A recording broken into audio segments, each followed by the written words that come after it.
Are natural disasters an act of God?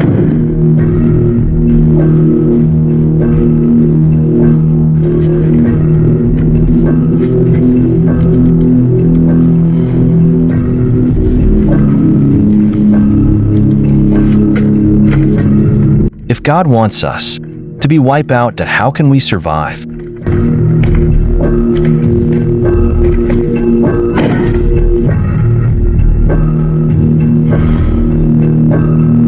What does the Bible say? God is love first, says John 4 verse 8.